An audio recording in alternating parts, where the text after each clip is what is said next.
Doctor అనేటోడు ఏం కోరుకుంటాడు? జనానికి రోగాలు రావాలని కోరుకుంటాడని అనుకుంటారు మీరు. చాలామంది డాక్టర్లు ఉన్నాం, మీకు రోగాలు రాకూడదని కోరుకున్న వాళ్ళం. అలా కోరుకోకపోతే ఆయన నుంచి చెప్పడది. రోగాలే రావాలని కోరుకుంటే అక్కడే కూర్చుంటాడు, ఇక్కడికి రాడు. మీకు రోగాలే రావాలని కోరుకుంటే నా ఆసుపత్రిలో కూర్చుంటాను, నేను ఇక్కడికి రాను. అయితే చిన్న అబరేషన్, ఎవరైనా హాస్పిటల్ తెరుచుకోవడానికి ప్రయత్నం చేస్తే మా డాక్టర్లు ఈ హాస్పిటల్ దినదిన ప్రవర్ధమానమై బాగా అభివృద్ధి కావాలని దీవిస్తే చాలా ప్రమాదం. అంటే ఏమని? జనానికి ఫుల్ రోగాలు రావాలని. అట్లా దీవించక్కర్లేదులేండి. అట్లా హాస్పిటల్ తెరుచుకుంటే పోయి చూసిరాని చాలు, మేమైతే చూసి వస్తాం అంతే. ఈ దీవించడాల కార్యక్రమాలు చేయం మేము. ఎందుకని రోగాలు రాకుండా ఉండాలని మేము కోరుకుంటున్నామంటే, రోగాలు రాకుండా ఉంటే ఈ సమాజం మొత్తం ఆరోగ్యంగా ఉంటుంది. మేము మాత్రమే బాగుపడాలని కోరుకుంటే మీకు రోగాలు రావాలనుకుంటాం. మేము సమాజం అంతా బాగుండాలని కోరుకుంటాం కాబట్టి మీకు రోగాలు రాకూడదని మేము కోరుకుంటున్నాం. దానికి అవసరమైన ఎడ్యుకేషన్, ఆ వివరాలు మీకు చెప్పడానికి జన విజ్ఞాన వేదిక కానీ, ప్రయాసన్స్ వేదిక కానీ, మరి ఎవరైనా ఇలాంటి సంస్థలు నిర్వహించే వాళ్ళందరం నిరంతరం ప్రయత్నం చేస్తున్నాం. మా ప్రయత్నాలు కూడా చాలడం లేదు, అంతగా అవసరం ఉంది ఈ రోజున అనేది నా అభిప్రాయం. అన్నిటికంటే అతిపెద్ద కారణం అలవాట్ల గురించి డాక్టర్ గారు ఏంటి చెప్పారు. పొగ మొట్టమొదటిది. హార్ట్ అటాక్ కానీ, గుండె జబ్బులు కానీ ఇలాంటివి రాకుండా ఉండడానికి పొగ మానేయటం అన్నిటికంటే ముఖ్యం. ఫుల్ పొగ తాగేటోళ్ళు ఎందుకు సావడం లేదని చచ్చిపోయిన వాళ్ళు ఎవరు సాక్ష్యం చెప్పడానికి రాలే. బతికున్న వాళ్ళ సంగతి ఆయన చెప్పాడు, పోయిన వాళ్ళ సంగతి ఆ లిస్టు నీ దగ్గర లేదు, నా దగ్గర లేదు. వాళ్ళు చాలామంది ఉన్నారు చచ్చిన వాళ్ళు. అట్లా దాన్ని చూసుకొని ధైర్యంగా పొగ తాగడం చేయగాకండి. నేను మురి కూడా వాళ్ళ కలుస్తారు పోయి తొందరగానే. ఎక్కడన్నా ఒక్కరో ఇద్దరో అలా పొగ ఎక్కువ తాగినా, బరువు ఎక్కువ ఉన్నా, సారాయి ఫుల్లు తాగినా మీ వాళ్ళు ఎట్లా చెప్తున్నారో తెలియదు. అసలు జనం తాగకపోతే నిద్ర పట్టదు. అందుకనే గల్లి గల్లి వీధి వీధి తాపించే కార్యక్రమం మొదలుపెట్టారు. సారాయి తాగడం కూడా ప్రమాదకరమే. ఇప్పుడన్నా ఇంత తాగితే ఏం కాదు కదా అని అడుగుతుంటారు మమ్మల్ని. అంటే డాక్టర్లు కూడా చెప్పారు కదా తాగమని అని మళ్ళీ మా సాక్ష్యం తెచ్చుకుంటారు. అంటే తాగడం అలవాటైన మా డాక్టర్లు మీకు చెప్పి ఉండొచ్చు. అంటే మేము ఎటు తాగుతున్నాం కదా, వీళ్ళెందుకు వదిలేయాలి అని మీరు తాగండి కొంచెం చెప్పి ఉండొచ్చు. కానీ విషయం ఏంటంటే, కొంచెం తాగేటోళ్ళమి మనం తాగే తీరు వేరు. అదేదో అమెరికాలోనో బ్రిటన్లో అయితే భార్యాభర్త ఇద్దరు ఆఫీసుల్లో పని చేసుకొని ఇంటికి వచ్చి ఆ ఫ్రిడ్జ్ తెరిచి ఇంత పోసుకొని తాగడానికి ఇంత బుడుగు సీసాలో సుక్క తాగుతూ, మనోళ్ళు అట్టటోళ్ళు కాదే, దీపాలు తాగే బ్యాచ్ ఇది. తాగడం మొదలు పెడితే నీళ్లు కలుపుకోకుండా తాగితే గొప్పతనంగా ఫీల్ అయ్యే దరిద్రం వచ్చింది ఇక్కడ. ఆఖరికి పెళ్ళిళ్ళు జరిగితే పెళ్ళిళ్ళకి దీవించడానికి వెళ్ళినటువంటి వాళ్ళు కూడా హోటల్ రూముల్లో దిగిచ్చి బాటిల్ సప్లై చేయాలి. చేస్తే చేశారు వాళ్ళ ఇంట్రెస్ట్. పెళ్లి ముహూర్తం టైం దగ్గరైందిరా అంటే మేము పోకపోతే పెళ్ళి కదా అని తాగుతూ ఉంటారు. నేను ప్రత్యక్షంగా చూసిన ఇట్లాంటి బ్యాచ్ని. అంటే ఎందుకు వచ్చినట్టు వాళ్ళకి పోకపోతే ఎటు పెళ్ళి కాదని డౌట్ ఏం లేదు కదా, ఇంక రాకపోతే ఇంటి దగ్గర రావచ్చుగా. నేను అందుకే చెప్తున్నా, పెళ్ళిళ్ళు కావాల్సిన ఎవరు ఉంటే ముందే చెప్తున్నా, ఈ తాగుపోతే వాళ్ళు పిలవగాకండి. వాళ్ళ ఇంటి దగ్గర తాగమను, వాళ్ళు సావాళ్ళు వస్తారు. వాళ్ళకి రూమ్ మనం ఇవ్వాలా, సారాయి మనం ఇవ్వాలా, పెళ్ళికి రారు, ఏంది కష్టమంతా మనకి. ఇట్లాంటి పద్ధతుల్లో మనకు తాగుడు అలవాటు ఉంది. వాడు సినిమా హాలుల్లో పొగ తాగితే ప్రమాదం గురించి 3 సినిమాలు వేస్తారు రాహుల్ ద్రావిడ్ని పట్టుకొని. సారాయి గురించి ఒక్కడు కూడా ఏడైంది. ఇది కూడా ప్రమాదమైనటువంటి అలవాటే. కొంచెం తాగితే ఏమన్నా అవుతుందా కాదా నాకు తెలియదు. కొంచెం తాగినోడు కొంచెం ఊరుకోవడం తెలుసు. వాడు కొంచెం పెంచి ఎక్కువ తాగడం మొదలు పెడతాడు. ఎక్కువ తాగడం అనేది అలవాటు కింద మారిన తర్వాత ఆడికి జన్మకు మానలేడు. ఆ ప్రమాదం ఉంది కాబట్టి తాగడం శరీరానికి అవసరం కాదు కాబట్టి తాగడం అనే దాన్ని కూడా పొగ పక్కనే కూర్చోబెట్టి వదిలించుకోండి. ఈ 2 అలవాట్లు గట్టిగా నేను నొక్కి చెప్పాలి. ఇంకో పెద్ద సమస్య ఏంటంటే, అది గుండె జబ్బు కానీ, షుగర్ కానీ, కొన్ని రకాల క్యాన్సర్లు కానీ, ఊరికే లావు అవడాలు కానీ, వీటన్నిటికీ లింక్ ఉన్న ఒక సమస్య టెన్షన్, ఒత్తిడి. ఇదివరకు 20-30 ఏళ్ళ క్రితం మేము ప్రాక్టీస్ చేసేటప్పుడు 20 ఏళ్ళు 25 ఏళ్ళ వయసు ఉండే ముఖ్యంగా మగపిల్లలు మా దగ్గరికి వచ్చి ఏదో లవ్ ఫెయిల్యూర్ అనో, ఉద్యోగం రాలేదనో, టెన్షన్ ఉంది సార్ ఇటు చెప్తూ ఉంటారు. వాటి అన్నిటికీ ఆన్సర్స్ ఉన్నాయి, లేవని కాదు. ఇప్పుడు ఈ ఏజ్ గ్రూప్ మారింది. 6-7 ఏళ్ళ పిల్లలు కూడా మా దగ్గరికి వస్తున్నారు ఇప్పుడు టెన్షన్ అని. అమ్మో గుండె నొప్పి అంటాడు, అమ్మో కడుపు నొప్పి అంటాడు, అమ్మో తలనొప్పి అంటాడు. ఏం కనపడదు, ఏం తెచ్చికినా. మామూలు డాక్టర్కి అయితే పండుగే. ఏం కనపడకపోతే చాలా పరీక్షలు చేయించవచ్చు. కనపడితే లటక్కిని చెప్తాం. తలకాయ ఏం కనపడకపోతే ఏం చేస్తాం? ఎంఆర్ఐ తీసుకో, సిటీ చేసుకో, పంపిస్తాం. అక్కడంతా కనపడుతుందేమోనని. మాకు అనుమానమే కనపడదని, కానీ మేము చెప్పాం మీకు. అమ్మో గుండె నొప్పి అంటే మా డాక్టర్ చెప్పిన పరీక్షలు ఏం చేయకుండా మేము ఎట్లా చెప్పాలా? అమ్మో కడుపు నొప్పి అంటే స్కాను, సిటీ లాంటివి చేయకుండా ఎట్లా చెప్పాలి? ఆ పిల్లలు ఈ విధమైన కంప్లైంట్స్ వస్తారు. దీనికి మూల కారణం టెన్షన్. తల్లిదండ్రులకి ఉన్నటువంటి ఒత్తిడిని పిల్లలకి ట్రాన్స్ఫర్ చేయడం ఫ్యాషన్ అయిపోయింది. తల్లిదండ్రులు ఒత్తిడి వదిలించుకుంటారా ట్రాన్స్ఫర్ చేసి అంటే ఆడు డబుల్ పెంచుకుంటాడు. పరీక్షల టైంలో మేము పిల్లలతో మాట్లాడడానికి వెళ్ళినప్పుడు 10th క్లాస్ ఇట్లాంటివి, మీకు ఏమన్నా టెన్షన్ రా పరీక్షలు అంటే అని అడిగితే, మాకేం టెన్షన్ సార్, పరీక్షల్లో కాపీలు ఇస్తారంటే అని చెప్తారు. అంటే ముందే తెలుసాడికి, అంటే ఒక్కడు ఫెయిల్ కాకూడదని గవర్నమెంట్ తీర్మానించుకుంది కాబట్టి కాపీలు ఇస్తారు, ఇంకా మాకేం భయం సార్ అంటారు. తల్లిదండ్రులను అడుగుతాం మేము, మీకు టెన్షనా అని. మాకే టెన్షన్ సార్ అంటారు. మార్కులు ఎక్కువ వచ్చినా టెన్షనే, తక్కువ వచ్చినా టెన్షనే. ఇది ఎక్కడ టెన్షన్? కొత్త రకమైన టెన్షన్. ఎక్కువ వస్తే ఎందులో చేర్చాలో టెన్షను, తక్కువ వస్తే ఏం చేయాలో టెన్షను.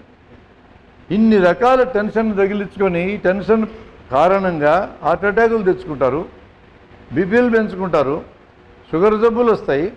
టెన్షన్ తట్టుకోలేక డిప్రెషన్కి లోనైతే తింటారు అడ్డగోలుగా, లావు అవుతారు. లావు అయితే మళ్ళీ రోగాలన్నీ వస్తాయి. ఇట్లా టెన్షన్ అనేక రకాల వాటికి లింకు అనేది కల్పిస్తూ ఉంది. టెన్షన్ లేకుండా ఎట్ట బతకాలా? మన ప్రివెన్షన్ కదా మాట్లాడుకోవాలా. ఎవడికి తోచిన జవాబు వాడు చెప్తారు. రోజు ధ్యానం చేయి, యోగా చేయండి అని చెప్పేవారు ఎక్కువైపోయినారు ఈ మధ్య. నేనేం యోగాకి ధ్యానానికి వ్యతిరేక నేను అనుకోకండి. అట్లా ఆ ధ్యాన మందిరంలోకి ఎంటర్ అయ్యేటప్పుడు తలకాయలో ఉండే టెన్షన్లన్నీ తీసి చిలక్కోయి తగిలించి లోపలికి పోతారు. ఒక గంట సేపు గడుపుతారు. అది పూర్తయినాక బయటకు వచ్చాక ఇవన్నీ తగిలించుకొని మళ్ళీ వస్తారు. ఇంక వీళ్ళకి ఎందుకు యోగం చేయటం, ధ్యానం చేయటం? అవి వదిలించుకోవడం ప్రాక్టీస్ చేయడం నేను పంపిస్తే కాసేపు పక్కన పెట్టి లోపలికి వెళ్ళి మళ్ళీ పోయేటోడు తగిలించుకొని పోతే అట్లాంటి వాళ్ళే 199 మంది ధ్యాన మందిరంలోంచి బయటకు వచ్చినాక మళ్ళీ అన్ని టెన్షన్లే మాట్లాడుతుంటాడు. మరి ఏం పోగొట్టుకున్నారు అక్కడ? ఆ కాసేపు పోగొట్టుకున్న జాలదా అంటాడు. అంటే 24 గంటలు అర్ధగంట పోగొట్టుకుని వచ్చి చాలదా అంటే 23.5 గంటలు వాయించుకుంటూ అది ఉపయోగం లేనటువంటి కార్యక్రమం. అలా చేస్తే ప్రయోజనం లేదు. దాని బదులు నీ ఆలోచన విధానాన్ని మార్చుకోండి. ఆలోచన విధానాన్ని మార్చుకోవడానికి ఇన్ని గందరగోళ పనులన్నీ అక్కర్లేదు. ఆయన ఆ యోగా కార్యక్రమాలు చేయించటాన్ని యోగం ఒక్కటి చెప్పడు. నా ఆలోచన విధానాన్ని మార్చుకోవచ్చు కదా అని. ఎట్లా మార్చుకోవాలా? కొన్ని ఫార్ములాస్ చెప్తా నేను. ఒక్క ఫార్ములా గట్టిగా చెప్తా, దీన్ని అందరూ పాటించండి. నేను వాడిన దీన్ని. నాకు కూడా చాలా కాలం క్రితం దిక్కుమాల టెన్షన్లు కొన్ని వస్తే ఎట్లా వదిలించుకోవాలో అర్థం కాక చివరికి నేనేం కొత్తగా కనుక్కోలే, ఎవడో కనిపెట్టిందని నేను పాటించాను. Prepare for the worst, improve over that. ఇది సూత్రం. వరస్ట్కి సిద్ధంగా అండి, దాన్ని అక్కడి నుంచి ఇంప్రూవ్ చేయటం మొదలుపెట్టండి. వరస్ట్ అంటే ఏంటి? ఈ సమస్య నాకు ఎదురైంది, ఈ సమస్య ఇలానే ఉంటే నాకు వరస్ట్ ఏం జరుగుతుంది అని ఆలోచించండి. ఫస్ట్ పరీక్షలకు వెళ్ళేటోడికి వరస్ట్ ఏం జరుగుతుంది? ఫెయిల్ అవుతాడు. ఫెయిల్ కావడానికి సిద్ధంగా ఇట చెప్తాడేంది దిక్కుమాలోడు అనుకుంటారు మీరు. తర్వాత చెప్తా విషయం. బస్సు ప్రయాణం చేసేటోడికి వరస్ట్ ఏం జరుగుతుంది? అది కింద పడుతుంది. నేను ఎప్పుడు బస్సు ఎక్కినా కింద పడద్దు అనుకొని ఎక్కుతా. మా డ్రైవర్ ఇక్కడే ఉన్నాడు. నేను కారు ఎక్కినా ఎక్కడ గుద్దుతుడనే ఎక్కుతాను నేను. ఎంత హ్యాపీ అంటే ఇంటికి వెళ్ళినప్పుడు ఈరోజు కుదరలేదు, ఈరోజు బతుకున్నా, ఏ రోజుకి ఆ రోజు హ్యాపీనెస్ పొందొచ్చు ఈ ప్రయాణాల వలన. లేదనుకో ఏది ఎక్స్పెక్ట్ చేస్తాం, గుద్దేస్తాడు ఈ లోపల, పుట్టికని కాలోచి ఇరుగుద్ది, ఏమి రిట చేసినాం అంట. అటు కాదు కదా, సస్తాను అనుకొని ఎక్కుతా. మీరు అందరూ అట్టే ఎక్కాలంటున్నా. మీరు ఎప్పుడు బస్సులు ఎక్కినా అటు అనుకొని ఎక్కండి, ఇంటికి పోయినప్పుడల్లా హ్యాపీగా ఉంటారు. Prepare for the worst. అలా వరస్ట్కి ప్రిపేర్ అయ్యి ఊరుకోగాకండి, ఇది important point. Improve over that. వరస్ట్కి సిద్ధమై వరస్ట్కి అంగీకరించొద్దు, దాన్ని ఇంప్రూవ్ చేయటం మొదలుపెట్టు. Prepare for the worst, work for the best, ఇది సూత్రం. పరీక్షలు పాస్ కావడం 35 మార్కులు, 34కు సిద్ధమైనవు. ప్రయత్నం చేయి, నీకు ఖచ్చితంగా 35కి మించి వస్తాయి, నేను గ్యారంటీ ఇస్తాను. కాపీ కొట్టకుండానే వస్తాయి. 50 వస్తాయి, 40 వస్తాయి. 35, 34కు సిద్ధమైన వాడికి 40 వస్తే +6. ప్లస్ అంటే ఆనందం, మైనస్ అంటే ఏడుపు. 50 వచ్చినాయి, +16, అన్నీ ప్లస్లే. అట్లా మెంటల్గా ప్రిపేర్ చేస్తే ఖచ్చితంగా ఎన్ని మార్కులు ఇచ్చినా హ్యాపీగా వెళ్తాం. 34కు 35కు మాత్రం తక్కువ రావు. ప్రయాణం చేసేటప్పుడు కూడా బస్సు ఎక్కాను అనుకోండి, నా రూల్ ఏంటంటే బస్సు ప్రయాణం చేయటం ఎలా అనేది ఒక పద్ధతి ఉంది, అది మీకు ఇప్పుడు నేర్పిస్తాను నేను. డ్రైవర్ ఇటు పక్క ఉన్నాడు, ఇటు పక్క సింగిల్ సీట్ ఉంది కొన్ని బస్సుల్లో, ఆ సీట్లో కూర్చోగాకండి. డ్రైవర్ మెలకువలో ఉండి బస్సుకి యాక్సిడెంట్ ఏదైనా అనుమానం వస్తే స్టీరింగ్ రైట్ సైడ్ తిప్పుతాడు, ఫస్ట్ లేసిపోయి తీడి, ఆ సీట్లో కూర్చోకూడదు. డ్రైవర్ నిద్రపోతే ఫస్ట్ డ్రైవర్ చచ్చిపోతాడు, తర్వాత వెనుకుండే 3 సీట్లలో ఉండే 3 మహిళలు లేచిపోతారు. ఇప్పటికే ఆడవాళ్ళ సంఖ్య తగ్గిపోతుంది దేశంలో. 1000 మంది మగవాళ్ళకి 975 మంది ఆడవాళ్ళు ఉన్నారు. ఒక్కోడికి ఒక పెళ్ళాం కూడా దొరకదు, అట్లుంది పరిస్థితి. ఈ 3ని లేపేసే కార్యక్రమం ఆర్టీసీ వాళ్ళు పెట్టారు. అందుకని ఆడవాళ్ళకి సీట్లు డ్రైవర్ వెనక్కి ఇవ్వకూడదు, ఆయన నిద్రపోతే వీళ్ళు అయిపోతారు. కాబట్టి ఆ సీట్లలో ఖాళీగా ఉన్నా కూర్చోవద్దు. ఆడవాళ్ళకి మరీ ముఖ్యంగా చెప్తున్నా, మీరు ఇటుపక్క వచ్చి కూర్చోండి. ఇటుపక్క కండక్టర్ వెనక ఒక సీట్ ఉంది, బెస్ట్ సీట్ అది, మధ్యలో ఉంటుంది అది. కండక్టర్ కూడా తలుపు వెనకే కూర్చొని ఉంటాడు, అతనికి బెస్ట్ సీట్ అని తెలుసు కాబట్టి. ఆ వెనకుండే సీటు ఎమ్మెల్యేస్ అని రాసింది దాని మీద, దాని వెనక సీటుకి ఎంపీలని రాసింది. అంటే ఎమ్మెల్యేలకు ఎంపీలకి ఎంత గొప్ప సీట్లు అలాట్ చేశారు చూడు. వాళ్ళు చచ్చిపోకూడదు, మనం చచ్చినా పర్లేదు.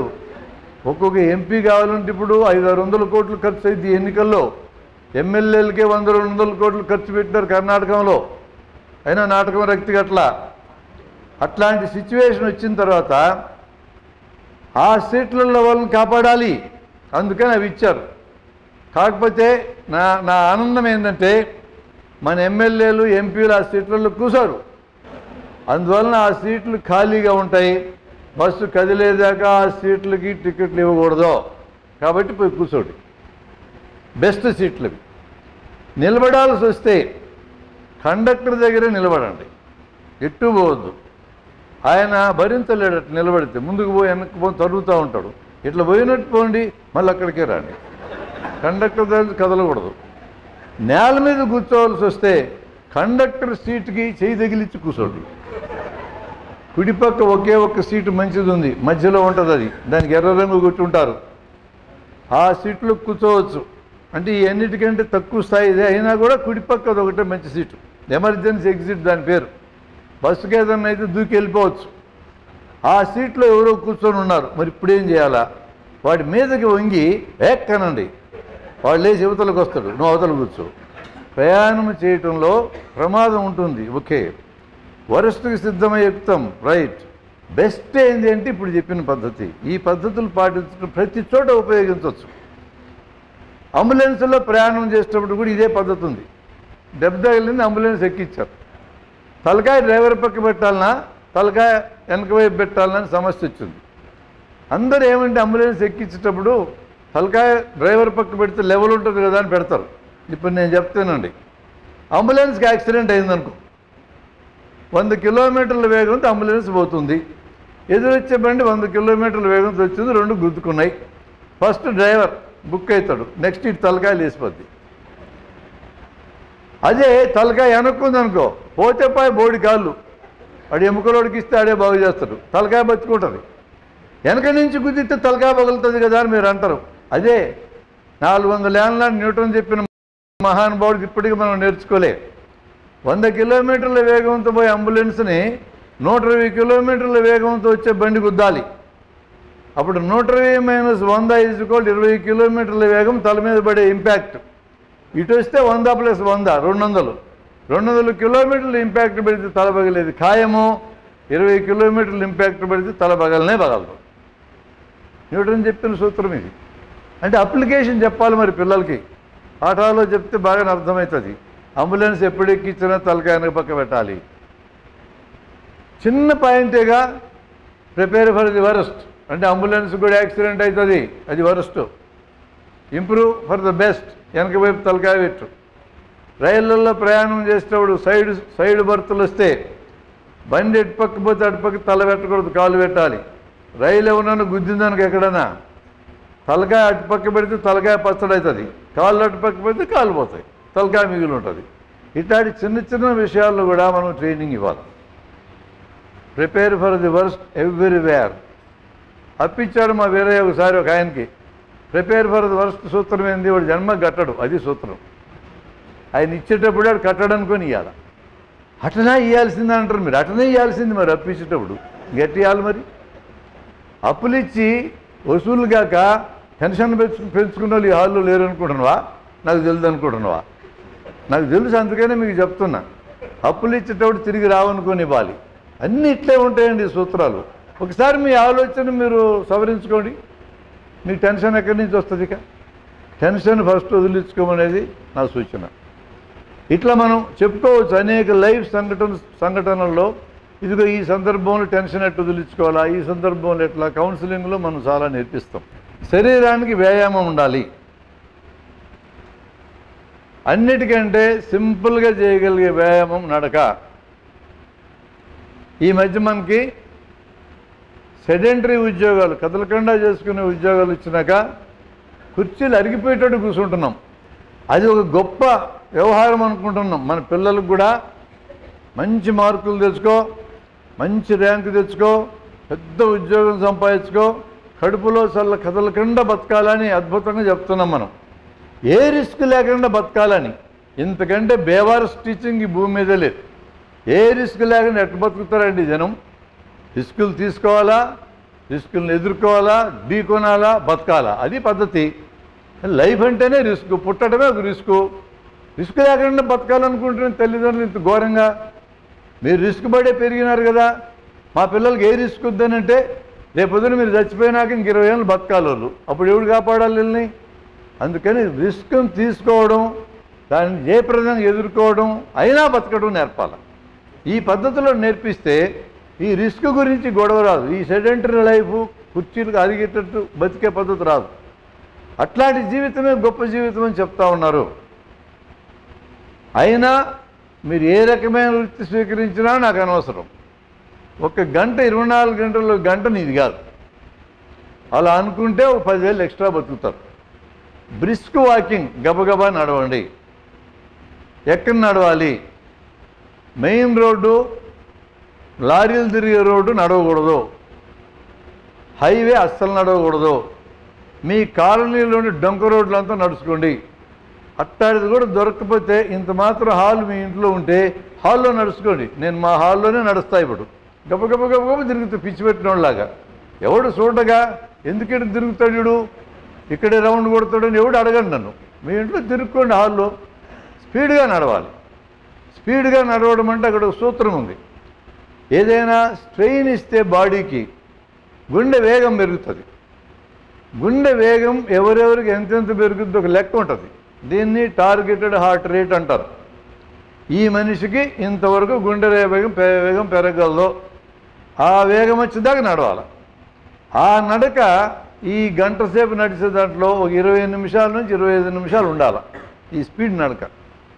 మిగతాది వార్మప్ కోసం 10 నిమిషాలు నెమ్మదిగా నడుచుకో, చివరి మళ్ళా 10 నిమిషాలు తగ్గించి నడుచుకో, ఎట్టను నడుచుకో. కానీ ఇది 20 నిమిషాల దాకా ఉంటే మొత్తం మీద ఇలాంటి నడక వారానికి 150 నిమిషాలు ఉంటే చాలు. నువ్వు ఎన్ని రోజులు నడుచుకుంటూ నడుచుకో. ఒకేసారి నడవాలన్నా ఏ రూల్ ఏం లేదు. ఎన్నిసార్లు ఛాన్స్ ఉంటే అన్నిసార్లు నడవచ్చు. ఒకసారి నడవచ్చు, 2-3 సార్లు డివైడ్ చేసుకొని నడవచ్చు. ఏమైనా శరీరానికి వ్యాయామం ఉండాలా. ఈరోజు మన విద్యా విధానంలో వచ్చిన ఘోరం చెప్తున్నా. నేను హైటెక్ సిటీ ఏరియాలో స్కూల్స్లో మాట్లాడడానికి వెళ్ళా. వరుసగా 2 రోజుల్లో 4 చోట్ల మాట్లాడా. అక్కడ నిర్వహిస్తున్న ప్రిన్సిపాల్ని అడిగా, ఏది ఆట స్థలం కనపడటం లేదే, 4 అంతస్తుల భవనం కనపడుతుందన్న. ఆట స్థలమా అంటే ఏందన్నాడు ఆయన. మా ఇన్స్టిట్యూట్స్లో ఆట స్థలం ఉండదండి గర్వంగా చెప్పాడు. ఒక్క దాంట్లో లేదు ఆట స్థలం. పిల్లలు చదువుకుని ఆటలాడితే చదువుకునేది ఎప్పుడని అడిగాడు ఆయన. అంటే 24 గంటలు చదువుతారేమిరా? 16 గంటలు చదువుతారట. ఇంకా చచ్చిపోకుండా బతుకున్నారేందిరా అని అడిగాను నేను. 16 గంటలు చదివితే బతుకుతారండి మనుషులు శరీరానికి ఏం పని లేకుండా? రుబ్బుడు తలకాయ పాడవుతుంది. ఆ రుబ్బుల్లో ఎక్సర్సైజ్ లేకపోతే శరీరం పాడవుతుంది. ఆప్టిమల్ యూసేజ్ అనే మాట గుర్తుపెట్టుకోండి. బాడీ సక్రమంగా పనిచేయాలంటే ఆప్టిమల్గా వాడాలి, అవసరమైనంత వాడాలి. బుర్ర పనిచేయాలంటే బుర్రను కూడా అవసరమైనంత వాడాలి. కంటతాబెట్టి పరీక్షల్లో కక్కే కార్యక్రమంతో బుర్రకు పని ఉండదు. కుర్చీల్లో మెదలకుండా కూర్చుంటే శరీరానికి పని ఉండదు. సౌండ్ మైండ్, సౌండ్ బాడీలోనే ఉంటుంది, ఇంకెక్కడ ఉండదు. మన పిల్లల్ని శరీరానికి ఏమాత్రం శ్రమ లేకుండా పెంచడానికి అలవాటు పడడం ప్రమాదం అంటున్నాను నేను. మన పిల్లలు దీర్ఘకాలం ఆయురారోగ్యాలతో బతకాలని కోరుకునేటట్లయితే ఇప్పటి నుంచి 1 గంట ఆటలాడండి అని చెప్పాలి. మనము నడవాల, వాళ్ళు ఆడాల. ఆటలోడికి ఆటలాడనీయటం లేదు, నడవాల్సిన నడక మానేస్తున్నారు. స్విమ్మింగ్ బెస్ట్ ఎక్సర్సైజే నాకు తెలుసు. మా ఊళ్ళో స్విమ్మింగ్ పూల్ ఉంటే కొన్నాళ్ళు వెళ్ళా నేను. అక్కడ ఎట్లాంటి వాళ్ళు వస్తారో తెలుసండి, నిక్కర వేసుకొని వస్తారు. ఒక్కసారి నీళ్ళల్లో దూకుతారు, ఒడ్డును కూర్చుంటారు, మాటలు చెప్పుకుంటారు గంట సేపు. వెళ్ళేటప్పుడు ఏం చెప్పుకుంటారంటే గంట సేపు స్విమ్మింగ్ చేసినా చెప్పుకుంటారు. ఈ బ్యాచ్ ఒకటి తయారైంది. ఇప్పుడు నిక్కర వేసుకొని నీళ్ళల్లో ధరిస్తే స్విమ్మింగ్ కాదు, నీళ్ళలోంచి బయటికి రాకుండా ఉంటే స్విమ్మింగ్ అవుతుంది. అట్లాంటి పద్ధతి కాదు అది. నిజమైన స్విమ్మింగ్ చేయండి. కాళ్ళంతా టపటపా కొట్టి నువ్వు స్విమ్మింగ్ చేయకపోయినా పర్వాలేదు, నీళ్ళలోంచి బయటికి రాకు, కాళ్ళు చేతులు కదిలిస్తూ ఉండు. అలాంటి పద్ధతిలో మనకుండే ఈ కల్చరల్ థింగ్స్ మారాలి. ఒబేసిటీ లావు ఎక్కడం, అవసరానికి మించి లావు ఉండడం. ఒక ఫార్ములా చెప్పారు డాక్టర్ గారు. కొంచెం కాంప్లికేటెడ్ ఫార్ములాలు కూడా ఉన్నాయి. బాడీ మాస్ ఇండెక్స్ అని కాంప్లికేటెడ్ ఫార్ములా, కొంచెం కాంప్లికేటెడ్.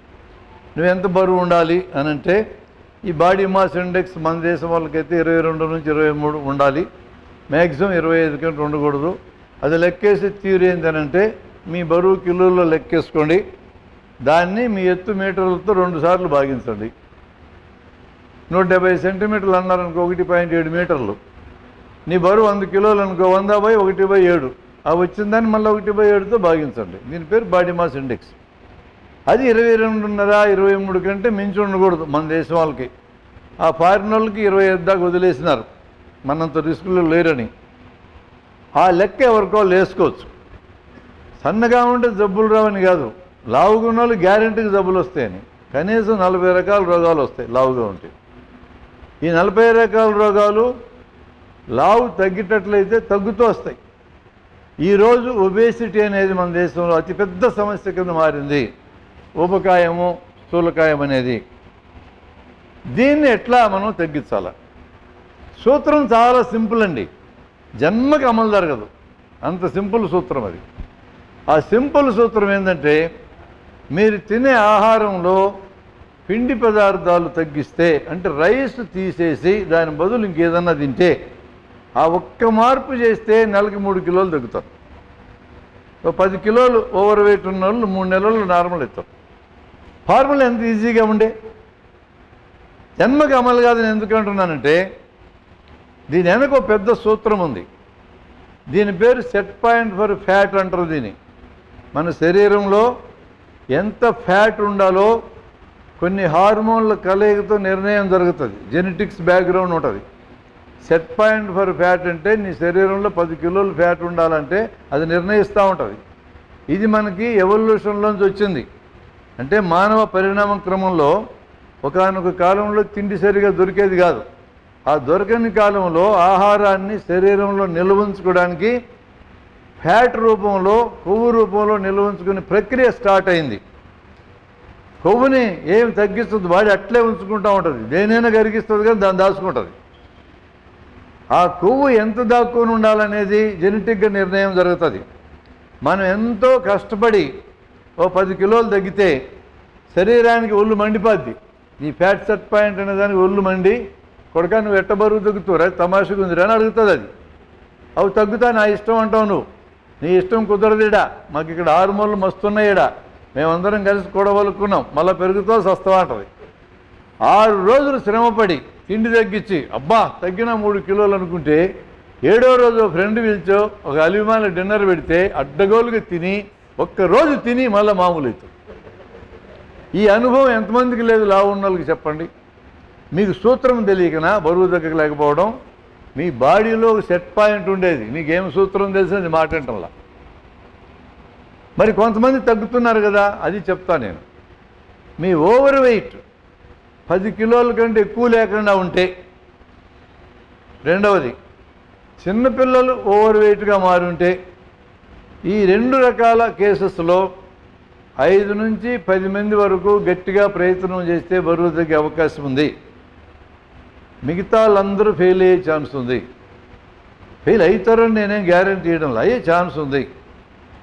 ఈ సెట్ పాయింట్ ఫర్ ఫ్యాట్ అన్నదాన్ని నిర్ణయించే ముఖ్యమైన హార్మోన్లు 2. గ్రిలిన్ అనే ఒక హార్మోన్ స్టమక్లో తయారవుతుంది. GLP-1 అనే హార్మోన్ ఇంటెస్టైన్స్లో ఇలియంలో అంటే చిన్నపేగులో చెట్టు చివరి తయారవుతుంది. ఈ 2 హార్మోన్లు డిసైడ్ చేస్తాయి ప్రధానంగా. ఇంక పిల్ల హార్మోన్లు చాలా ఉన్నాయి, వీళ్ళ శిష్యులు ఇవన్నీ కలిపి నిర్ణయిస్తూ ఉంటాయి. సెట్ పాయింట్ని మనం మార్చడానికి ప్రయత్నం చేస్తే వెంటనే ఈ సెట్ పాయింట్ యాక్టివ్ అయ్యి మళ్ళీ బరువు పెంచడానికి ట్రై చేస్తుంది. ఇంక మన ఇష్టం ఏమి లేదా అని మీరు అనొచ్చు. ఏముందండి, పల్స్ రేట్ తగ్గించడానికి మన ఇష్టం ఉందా, బీపీ దానంతరం తగ్గడానికి మన ఇష్టం ఉందా, ఏముంది మన ఇష్టం ఇక్కడ? అది ఎవల్యూషన్లో వచ్చిన ప్రాసెస్. అది రక్షించుకోవడానికి ఫ్యాట్ రూపంలో శరీరం నిల్వ ఉండటం మొదలైంది. సోషల్ ఎవల్యూషన్ బయలాజికల్ ఎవల్యూషన్ కంటే ఫాస్ట్గా జరిగింది. ఈరోజు మనం ఎవరిమీ శరీరంలో ఫ్యాట్ దాచుకోవాల్సిన అవసరం లేదు, బయటే దాచుకోవచ్చు. ఈ సంగతి ఆ బయలాజికల్ ఎవల్యూషన్కి తెలియకపోయా, మన మాట వినకపోయా. అందువల్ల ఈ ప్రాబ్లం వస్తూ ఉంది. ఇక్కడ బరువు తగ్గించే వ్యాపారాలు 3 కాయలు 36 పువ్వులుగా సాగుతూ ఉంటుంది. ఎన్ని కార్యక్రమాలు చెప్పనక్కర్లేదు. అర్ధరాత్రి 11 గంటలకి దిక్కుమాల టీవీ తెరిచినారంటే ఒక్క మాత్ర తినండి, ఒకే మాత్ర బరువు 10 కిలోలు తగ్గుతారు. అనాసు మాత్ర ఒక్క మాత్ర తింటే 10 కిలోలు తగ్గుతారు, ఇట్టు ఒకటి చెప్తారు. ఇంకోటి గ్రీన్ టీ తాగండి తగ్గిపోతారు. ఇంకోటి కీటో డైట్ తిను తగ్గిపోతారు. ఈ కీటో డైట్ గురించి కొన్ని వందల వ్యాసాలు ఉన్నాయి, నెట్లోకి వెళ్తే 50 ఏళ్ళ నుంచి దొరుకుతాయి మీకు. దాని గురించి చెప్తాను నేను. ఇది బెల్ట్ వేసుకొని నడుముకి ఇచ్చేట్టు తిప్పుకో తగ్గుతావు. ఇట్లా రకరకాలుగా ఎంత పెద్ద బిజినెస్ అంటే, ఈ మధ్య మా హాస్పిటల్కి ఎదురుగా కలర్స్ అనే కంపెనీ పెట్టినారు. ఏమి కలర్స్ రా వీళ్ళకి అనుకున్నా నేను. బరువు తగ్గించే కలర్స్ అంటాయి, బరువు గ్యారెంటీగా తగ్గుతారంట. ఎవడు ఏది చెప్తే అది వినడానికి అద్భుతంగా రెడీగా ఉన్నాం మనం. మన దేశంలో అన్ని వైద్యాలు బతుకుతాయి, కార్యక్రమాలు బతుకుతాయి. కారణం ఏంటంటే, దీని వెనక పెద్ద కారణం కూడా కాదు. నేను ఒక హాస్పిటల్కి వెళ్తా, వైద్యం చేయించుకుంటా, నాకు బాగైందన్నాను అనుకో, నీకు చెప్పా, నువ్వు నా హాస్పిటల్కే వస్తుంది. నేను చెప్పా కదా, ఈ రెఫరెన్స్లు ఉంటాయి. నాకు తగ్గింది భయ్, ఫలానా పని చేస్తే వీడు బయలుదేరుతాడు. ఇక ఆన్లైన్లో అమ్మకాలు చెప్పనక్కర్లేదు. ఇట్లాంటి ఒక సందర్భంలో మా మిత్రుడు వీరమాచినేని రామకృష్ణ గారు ఒక ఆహారాన్ని కనిపించాడు. ఆయనతో మాకేం తగాదా లేదండి, మీరు అట్లా అనుకున్నారు పొరపాటున. ఈ మధ్యనే ఫోన్ చేశాను నాకు, గుంటూరు పోతే మీతో అర్జెంటుగా మాట్లాడాలి డాక్టర్ అన్నాడు. ఈరోజు నాకు చాలా కార్యక్రమాలు ఉన్నాయి, మరి మనం ఎప్పుడో ఒకసారి మాట్లాడదాంలేండి, కలుద్దాంలే అన్న.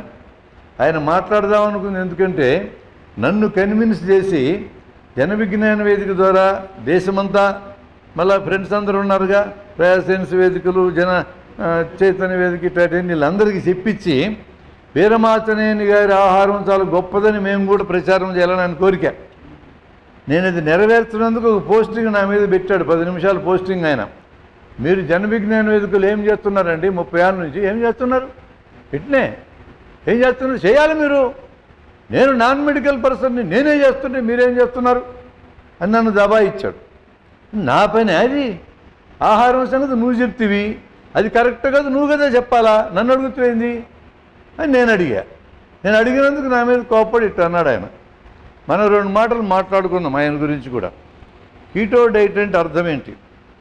కీటో డైట్ అంటే ఎవరైనా నిరాహార దీక్ష చేసినప్పుడు పిండి పదార్థం, కొవ్వులు, మాంసకృత్తులు, ఖనిజ లవణాలు, విటమిన్లు మొత్తం బంద్ చేస్తారు కరెక్ట్గా చేస్తే.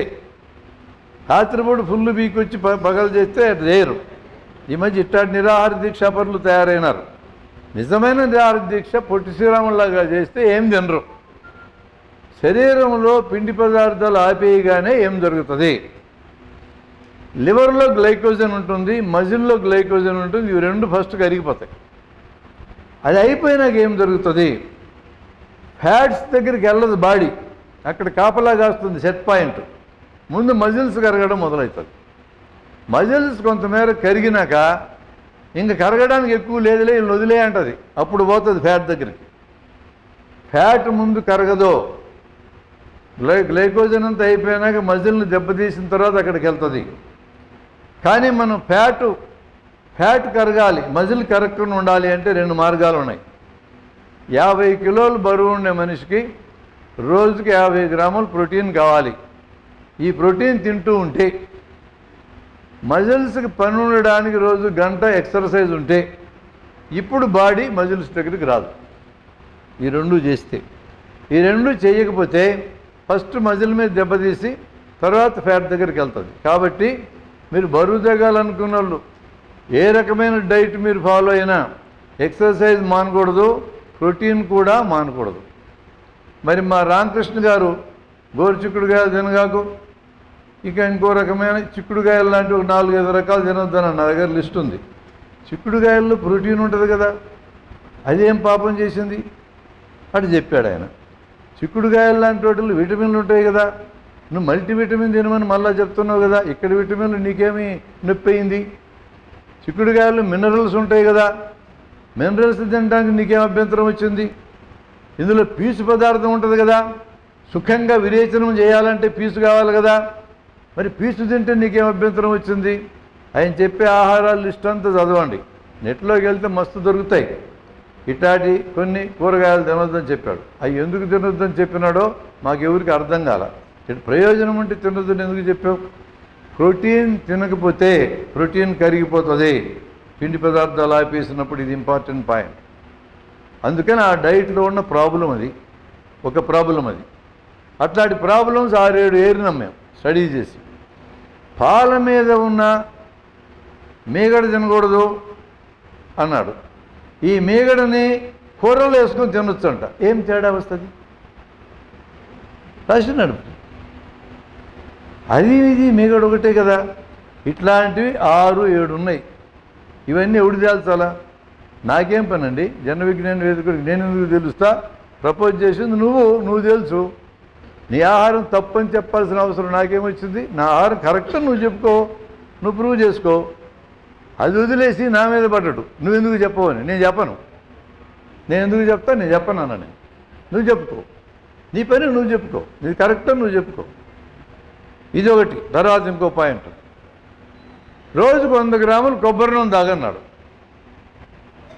ఫ్యాట్ తగ్గడానికి ప్రయత్నం చేస్తున్నాం, పిండి పదార్థం తగ్గించినాం, రైట్. ఒక 400 క్యాలరీలు పిండి పదార్థంలోంచి వచ్చే క్యాలరీలు తీసుకో, 2000 క్యాలరీలు దాదాపుగా మీకు కావాలి. 400 అక్కడి నుంచి తీసుకో. ప్రోటీను 50 గ్రాముల లెక్కన తీసుకుంటే అది 200 వస్తుంది, 600 ఇచ్చావు. ఇక నీ కొరవబడదు నా 1400 క్యాలరీలు. 1400 క్యాలరీలు కానీ ఫ్యాట్లోంచి నువ్వు లాక్కుంటే 1400 డివైడెడ్ బై 9 దాదాపు 180 గ్రాములు రోజుకి ఫ్యాట్ తగ్గిపోతాం. అట్లా 10 రోజులకి 1.8 కిలోలు తగ్గుతాం. 10 రోజులకి 10 కిలోలు తగ్గే వాళ్ళు ఉన్నారు. వీటి ఎట్లా తగ్గుతారో నాకు అర్థమై సావలా. ఎట్లా తగ్గుతారో చెప్తాను నేనండి. నేను కూడా మా అమర దగ్గర బేరియాటిక్ సర్జరీ చేయించుకుంటే ఫస్ట్ 10 డేస్లో 10 కేజీలు వేసిపోయినా. 10 డేస్ ఎక్సర్సైజ్ లేదు, నా బొంద లేదు, ఊరికే కూర్చున్నా. 10 కిలోలు ఎట్లా తగ్గేదానికి ఇందాక తగ్గి 1.8 కిలోనే తగ్గేది ఫ్యాట్, ఇంతకంటే తగ్గదు. మిగతా తగ్గిందంటే ఏంటంటే నీళ్లు తగ్గిపోయినాయి ఒంట్లోంచి. ఈ పెద్ద మనుషులు కూడా నీళ్ళే తగ్గేది. ఎంత నీళ్లు తగ్గితే మనిషి భరించగలడు? 100 కిలోలు బరువు ఉండే మనిషిలో 60 కిలోలు నీళ్లు ఉంటాయి. ఇందులో 10% నీళ్లు తగ్గితే నీకు తేడాను తెలియదు, ఏమి ఇబ్బంది కూడా లేదు. ఈ ఫస్ట్ 10 డేస్లో తగ్గేది 6 కిలోలు నీళ్లు, ఆ 1.8 కిలోలు ఫ్యాటు, మొత్తం మీద దగ్గర 10 కిలోలకు వచ్చారు. ఓహో నేను బరువు తగ్గిన ఆనందపడతాం. అది 10 రోజుల ఆనందం. బరువు తగ్గామని నువ్వు మాట్లాడాలంటే 3 నెలల తర్వాత మాట్లాడాలా. ఫ్యాట్ నిజంగా కరిగి బరువు తగ్గాలంటే 10 రోజులకి 20 రోజులకి నెలకు మాట్లాడకూడదు. ఇది చాలా ఇంపార్టెంట్ పాయింట్.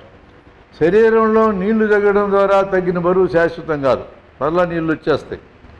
అసలు దాన్ని నువ్వు ప్రామాణికంగా తీసుకోకూడదు. కాబట్టి తాత్కాలికంగా కొద్ది రోజులు బరువు తగ్గినట్టు కనపడేదాన్ని తీసుకోకూడదు అనేది మనకు వైద్య శాస్త్రం చెప్తా ఉంది. చెప్పే దాంట్లో మీరు చూసి ఉంటారు లిస్టు. ఏమి కొబ్బరి నూనె తినాలి? కురిడికాయల్లోంచి వచ్చి కొబ్బరి నూనె తినాలి. కురిడికాయలు అంటే కొబ్బరి చిప్పలు ఎండబెడితే గుడ్లాగా బయటకు వస్తాయి కాయలు. అది ఎట్లా తినాలి అన్నాడు. మిషన్కి ఆడించకూడదు, గానుగలు ఆడిస్తానన్నాడు. గానుగలు ఆడనే పోయినాయి, గానుగలన్నీ లేకుండా గానుగలు ఆడిస్తే శ్రేష్టం అన్నాడు. ఈ విధంగా కొన్ని విషయాలు ఆయన చెప్పున్నాడు. మేమేమంటున్నామంటే, అయ్యా ఈ ఆహారం సరైనది, ఉపయోగపడుతుందని నీకు తగ్గితే చెప్పొచ్చా, నీ ఫ్రెండ్కి తగ్గితే చెప్పొచ్చా, ఓ 10 మందికో 100 మందికో 1000 మందికి చెప్పొచ్చా? ఇది పనిచేసే ఆహారం అని ఆ ప్రామాణికత నిర్ణయించాల్సింది ఎవరు అంటున్నా నేను. నేషనల్ ఇన్స్టిట్యూట్ ఆఫ్ న్యూట్రిషన్, జాతీయ పోషకాహార సంస్థ తార్నాకాలో ఉంది. ఆహారంలో ఎలాంటి ఆహారాలు దేనికి పనికొస్తాయి, దేనికి పనికిరావు, ఏం ప్రాబ్లమ్స్ వస్తాయని చెప్పవలసినటువంటి వాళ్ళు చెప్పవలసిన వాళ్ళు రామకృష్ణ గారు కాదు, నేను కాదు, నువ్వు కాదు.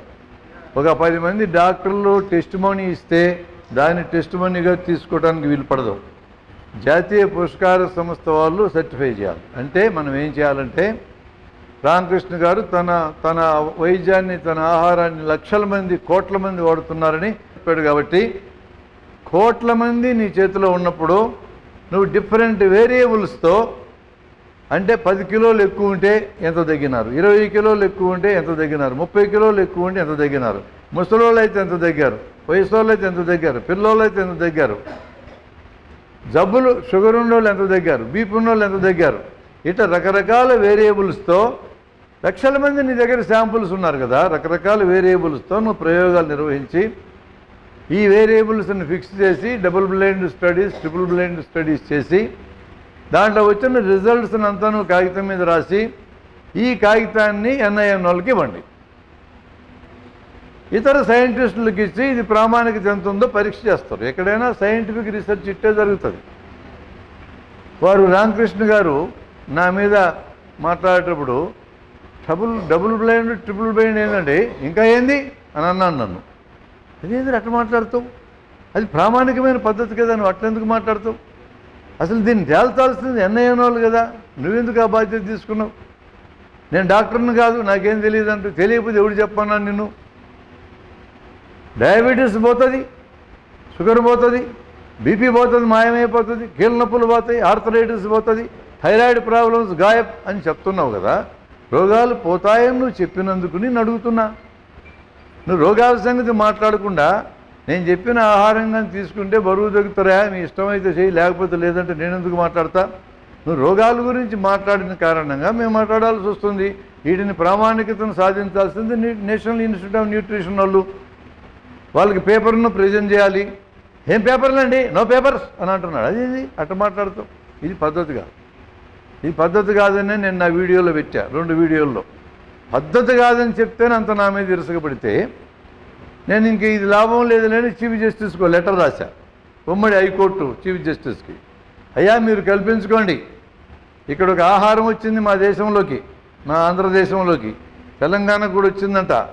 ఈ ఆహారం వాడితే రోగాలన్నీ పోతాయంటున్నారు. జనమందరూ నమ్మి మందులు అట్టం మానేసినారు. వీళ్ళకి ఏదన్నా అయితే ఈయన బాధ్యత వహిస్తాడా? ఇది ప్రమాదకరమైన విషయం. కాబట్టి మీరు అర్జెంటుగా నేషనల్ ఇన్స్టిట్యూట్ ఆఫ్ న్యూట్రిషన్ వాళ్ళకి మీరు డైరెక్షన్ ఇచ్చి దీన్ని పరిశీలించి దీని ప్రామాణికతను తేల్చమని చెప్పి మీరు వాళ్ళకి ఇన్స్ట్రక్షన్ ఇవ్వమని రాశా. ఏమో ఏ కలర్లో ఉన్నారో, మంచి కలర్లో ఉంటే వేసేస్తారు వాళ్ళు, దీని సంగతి తేల్చండి అని. ఇది అవసరమా కాదా? అట్లా కాకుండా దబాయిస్తే పని అవుతుందా? డాక్టర్లు తిడితే పని అవుతుందా? డయాబెటాలజిస్ట్ అనే పేరుతో దోపిడీ చేస్తున్నారు అన్నారు. డయాబెటాలజిస్టులు అందరూ దోపిడీ చేస్తున్నట్టు లెక్క, కార్డియాలజిస్టులు దోపిడీ, నెఫ్రాలజిస్టులు దోపిడీ అందరూ చేస్తున్నట్టు లెక్క. మరి మాలాంటి డాక్టర్లు కూడా ఉన్నారుగా. ఈ తప్పు ఇది జరగకూడదని ప్రచారం చేసేటోళ్ళు మేము కూడా ఈ జాతిలో చేరిపోయినామా?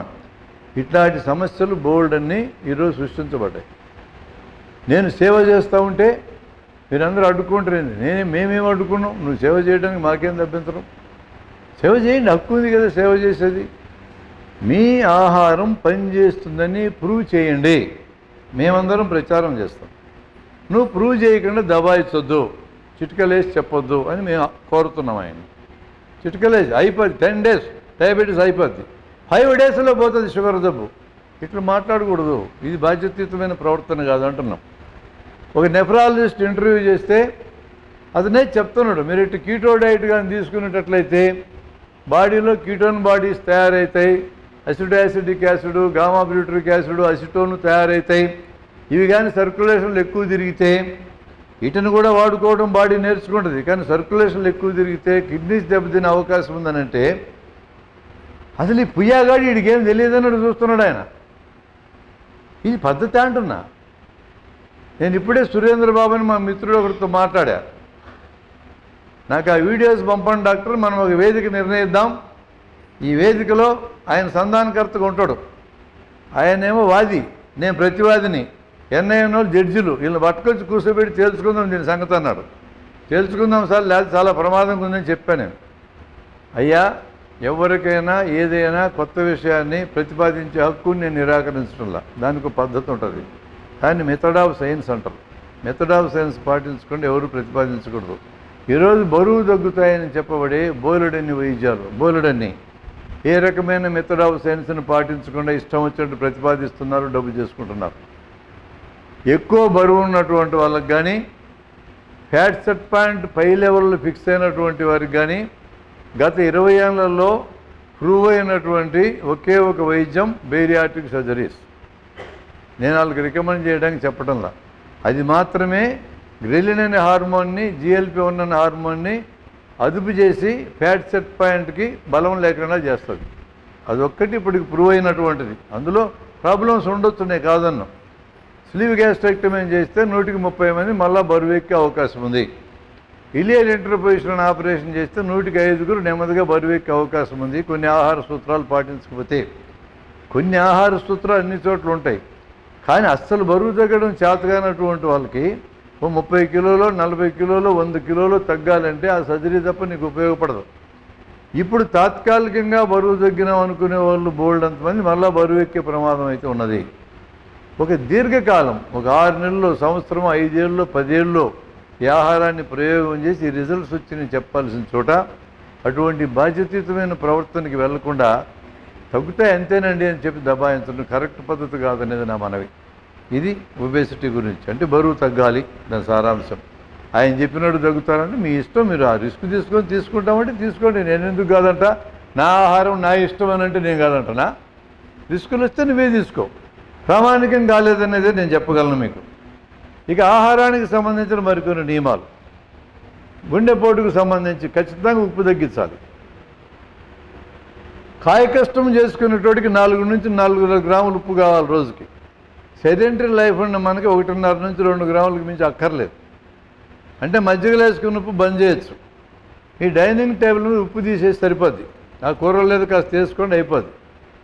ఉప్పు చాలా రుచిగా ఉంటుంది, మనం వదలలేకపోతే బీపీ కూడా వదలదు మిమ్మల్ని, దాంతోపాటు గుండె జబ్బులు కూడా వస్తాయి. ఉప్పు ఖచ్చితంగా రెస్ట్రిక్షనే. చక్కెర తినొచ్చు అంటారు, షుగర్ జబ్బు వచ్చినోడు తినకూడదు, షుగర్ జబ్బు లేనివాడు తినొచ్చు. చక్కెర కంటే బెల్లం ఉత్తమం. చక్కెరలో పిండి పదార్థం తప్ప ఏముండదు. బెల్లంలో ఐరన్ ఉంటుంది, ఇనుము ఉంటుంది, కాల్షియం ఉంటుంది, ఖనిజ లవణాలు ఉంటాయి. కాబట్టి బెల్లం ఉత్తమం. పండగలకి పబ్బాలకి తినదలుచుకుంటే బెల్లంతో చేసిన తినండి, చక్కెరని దగ్గరికి రానియద్దు. చక్కెరని పక్కన పెట్టడమే మంచిది. చక్కెర తయారు చేయడానికి వాడే రసాయనాలు కూడా వాటి అవశేషాలు పూర్తిగా పోవు, అది కూడా మనకి ఇబ్బంది కలిగించేవే. 2 తీసేసినాం. ఇక 3వది తెల్లగా ఉండేవే ఈ పదార్థాలన్నీ మీగడ, నెయ్యి.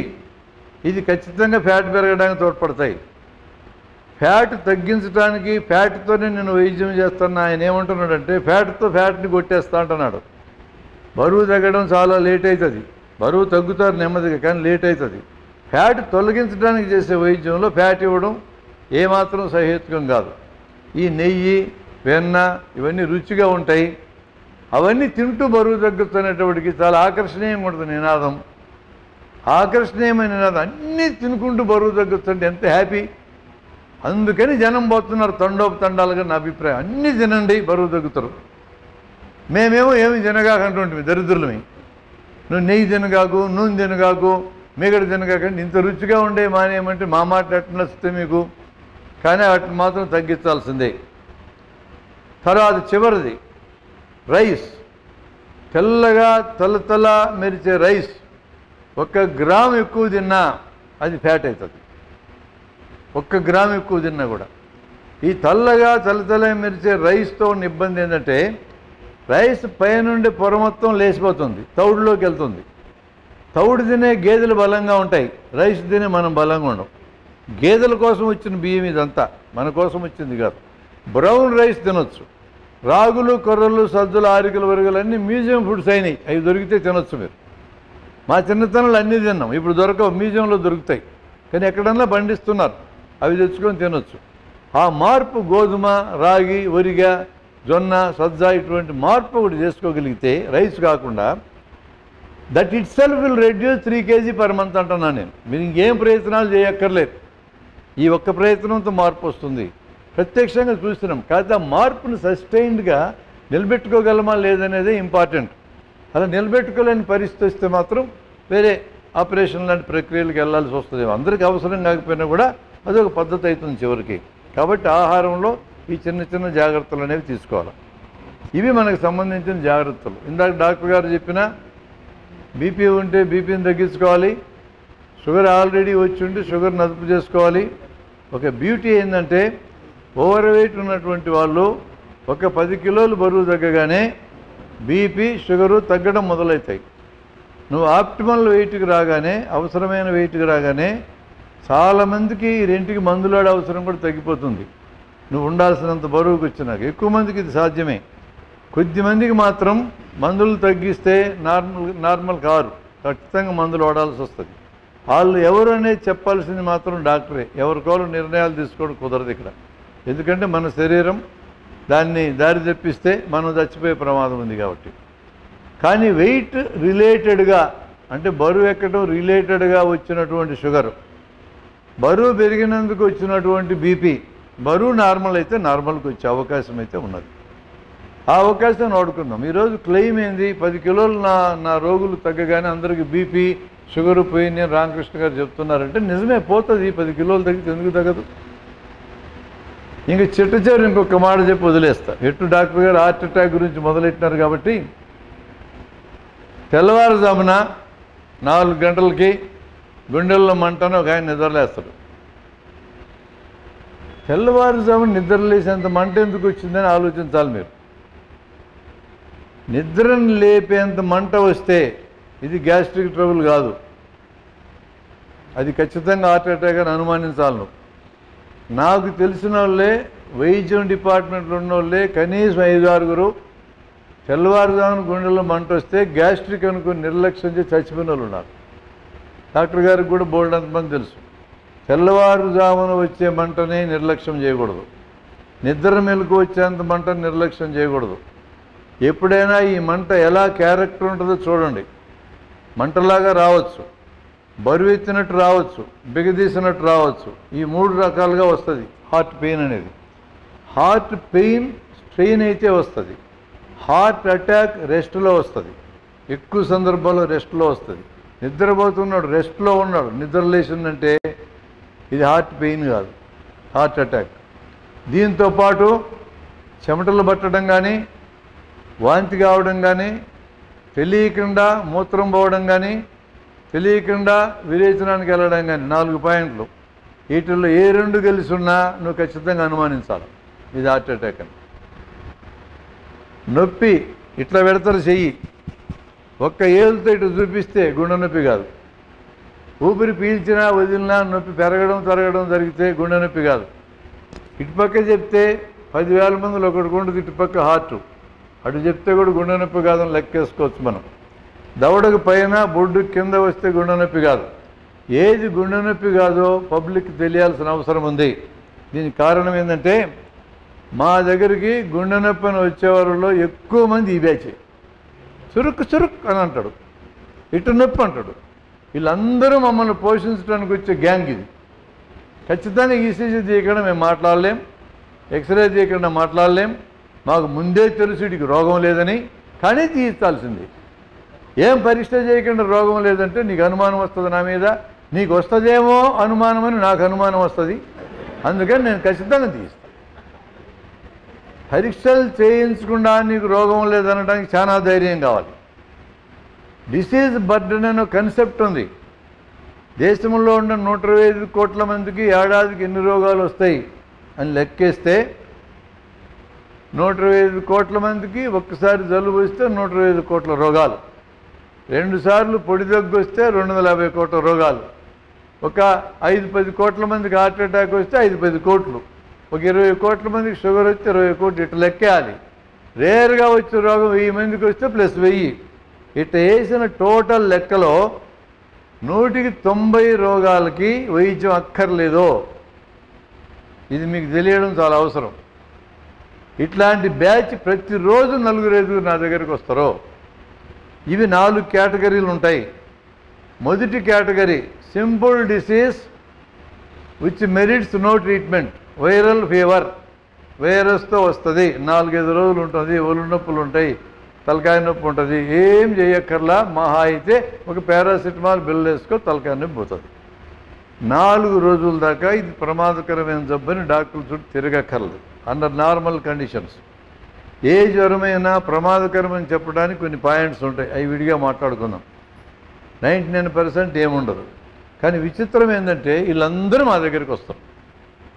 మా దగ్గరికి వచ్చి 100-200 ఫీజు నువ్వు ఇచ్చి జ్వరం సారని నువ్వు చెప్పినాక వైరల్ జ్వరమయ్యా ఏం చేయదని చెప్పడానికి నాకు ధైర్యం ఉండదు.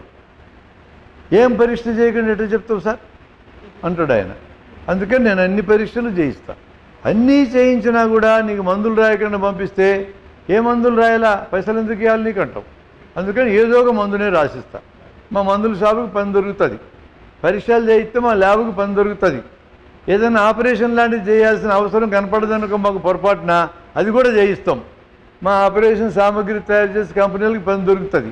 ఈ దెబ్బకు తట్టుకోలేక నువ్వు ఇన్సూరెన్స్లో చేరతావు, నిన్ను చూసి తట్టుకోలేక నేను చేరతా, ఇన్సూరెన్స్ కంపెనీకి పని దొరుకుతుంది. 4 కంపెనీలు బతికిస్తాం అందరం కలిసి. నా దగ్గరకు ఒకసారి అపెండిసైటిస్ రోగంతో పేషెంట్ వచ్చాడు. నీకు అపెండిసైటిస్ ఆపరేషన్ చేయాలన్నా వాడు పోతే ఏమన్నాడు తెలుసా, స్కానింగ్ చేయకుండా ఎడ చెప్తారు ఈ డాక్టర్ అన్నాడు.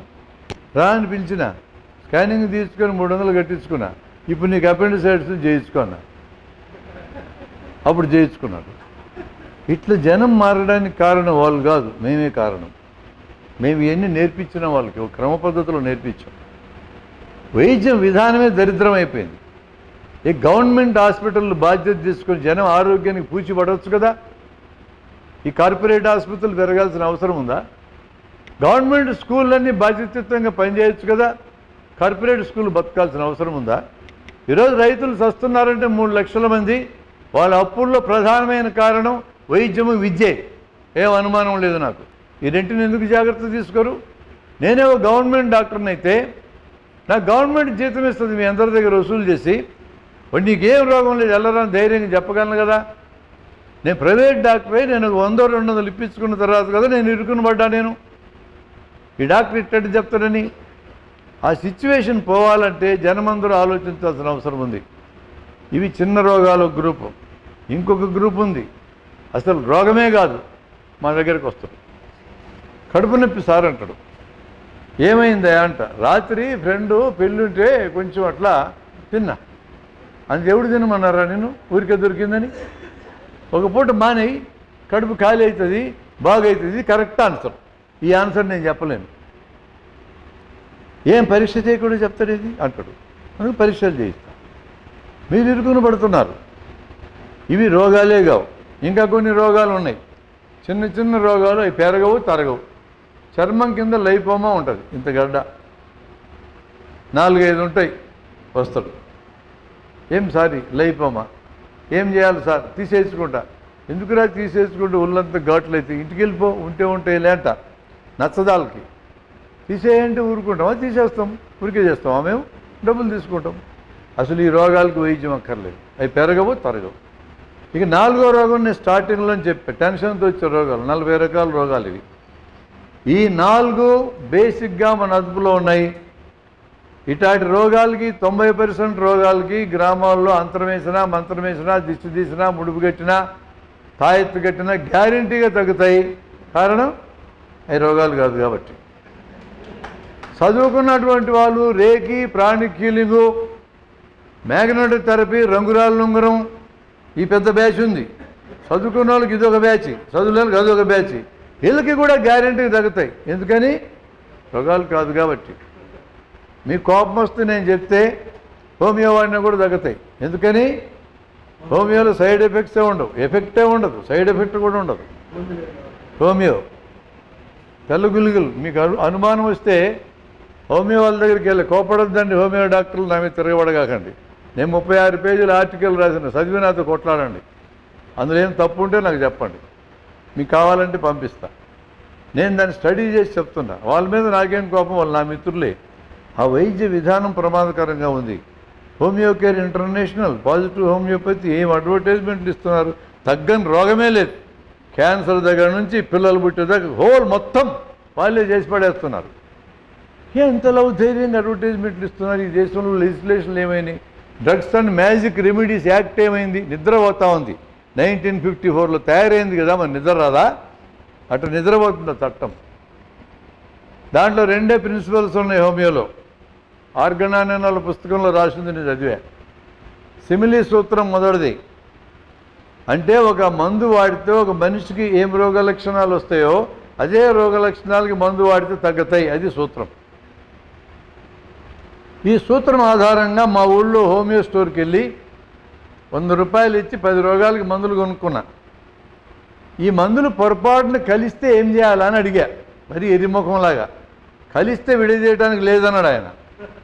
అన్నీ తెల్లగా ఉంటాయి సార్, ఎట్లా విడదీయాలని ఆయన అడిగిండు నన్ను. మరి ఎట్లన్నాయా, డబ్బులు పెట్టుకున్న పొరపాటున ఇవ్వడానికి కలిపితే ఎట్లా అన్నా. నో క్వశ్చన్, మళ్ళీ కొనుక్కోవాలన్నాడు. అంటే నువ్వు ఆ సీసాల మీద మందుల పేర్లు రాస్తే నేను నమ్మి కొనుక్కోవాలి అంతేనా అన్న. నువ్వు నమ్మాలి సార్ అనే. వైద్యంలో నమ్మకమైంది రా అన్న. వైద్యంలో మందు ఉంటుందిగా, నమ్మకం ఉండేది ఏంది? నమ్మితే ఉంది, నమ్మకపోతే లేదేంది? కాబట్టి ఎక్కడో తప్పు ఉంది చూసుకోవా అన్న. ఇప్పుడు ఈ మందులన్నీ నేను మింగితే ఏమైంది అన్న. అన్ని రోగాలు వస్తాయి సార్ అన్నాడు. అన్నీ తిన్నా, కూర్చున్నా అక్కడే. 100 రూపాయలు మాత్రం సపరించి తీయకుంటాయి, బాధ ఏంది? మొత్తం సపరించి కూర్చున్నా. అట తిన్నవేం సార్, 10 రకాల రోగాలు వస్తాయన్నాడు. అది చూద్దామని తిన్నా అన్న. మా సంభాషణ జరిగేటప్పుడు 4 పేషెంట్లు బారిపోయినారు. ఇక నన్ను ధరిమేసినాడు, ఇక నువ్వు ఉంటే కుదరదని. స్వైన్ ఫ్లూ వస్తే కాలేజీలకు వెళ్ళి ఒక్కొక్క బిల్ల మింగిచ్చినారు. స్వైన్ ఫ్లూకి జాగ్రత్తలు తీసుకుని సరిపోతుంది. పిల్లలు మింగిస్తే పోతుందా? ఎన్కెఫలైటిస్ వస్తే బెలడోనా మాత్రలు మింగిచ్చారు. ఆ మాత్ర రాకుండా చేస్తుందా? చేస్తుందని చెప్పి తగిన జాగ్రత్తలు తీసుకోకపోతే రోగం వస్తే ఎవడు బాధ్యత వహిస్తాడు? ఇట్లాంటి క్వశ్చన్స్కి ఆన్సర్ లేదు. రెండో ఇంపార్టెంట్ సూత్రం వాళ్ళది డైల్యూషన్ సూత్రం. గుద్దితే మందు యొక్క పొటెన్సీ పెరుగుతుంది. అది పొటెన్సియేషన్ అంటారు దాన్ని. మందు తీసుకొని గుద్దాలి, ఇట్లా గుద్దితే దాని బలం పెరుగుతుంది. అది ఎట్ట పెరగద్దని అడిగాం. వైటల్ ఫోర్స్ వస్తుంది అన్నారు. అంటే ఏంది అన్న, అది చెప్తాడు ఇప్పుడు నాకు. 10 times డైల్యూషన్, 100 times డైల్యూషన్ 2 వాడతారు వాళ్ళు. 10 times డైల్యూషన్ ఎక్స్ అని పిలుస్తారు, 100 times ఎల్ అని పిలుస్తారు. ఒక పార్ట్ తీసుకొని 10 times డైల్యూట్ చేస్తే 1x, దాంట్లో ఒక పార్ట్ 10 times చేస్తే 2x, ఇట్లా 200x అంటే మోస్ట్ పవర్ఫుల్ డ్రగ్ అని అర్థం. లేదా 200L అంటే మోస్ట్ పవర్ఫుల్ అని అర్థం. అన్నిసార్లు డైల్యూషన్ చేస్తే ఏమవుతుందయ్యా డైల్యూషన్ అని అడిగా. ఆయన చెప్పింది ఏంటంటే, పెద్ద వైద్యులను అడిగాను నేను. చెప్పింది ఏంటంటే, డైల్యూషన్ పెరిగే కొద్దీ మందు పవర్ పెరుగుతుంది అన్నారు. యావగాడ్రోస్ లా ప్రకారం 24 times 10 times డైల్యూట్ చేసినా, 12 times 100 times డైల్యూట్ చేసినా అందులో ఒక్క మాలిక్యూల్ మందు కూడా ఉండదు. ఆ 200 డైల్యూషన్లు ఉండేది ఏందని అడిగా. అవన్నీ మాకు తెలియవండి అన్నాడు. తెలిసిందే చెప్పలే అన్న. మందు కాదు పనిచేసేది అన్నాడు. మరి ఏం పని చేస్తా అన్న. మందు యొక్క ఆత్మ పనిచేస్తున్నాడు. మనుషుల ఆత్మలతో సస్తున్నాం రా తట్టుకోలేక మళ్ళీ మందులకు కూడా ఆత్మలా అన్న. 700 ఆత్మలు అట్లాంటివి ఉన్నాయి. 700 మందులు ఆయన చెప్పాడు. ఆ తర్వాత వచ్చిన 200 కలిపినారు. 900 ఆత్మలు ఇప్పుడు హోమియో ఆత్మలు తిరుగుతుంటారు. ఇదేంటి ఇట్లా చేస్తున్నారు? ఇటు అన్నందుకు నా మీద ఒకటి దాడి చేశాడు. నీ కొడుకు హోమియోలో ఎందుకు చేర్పించావని. అవును, నా కొడుకు హోమియోలో చేరాడు.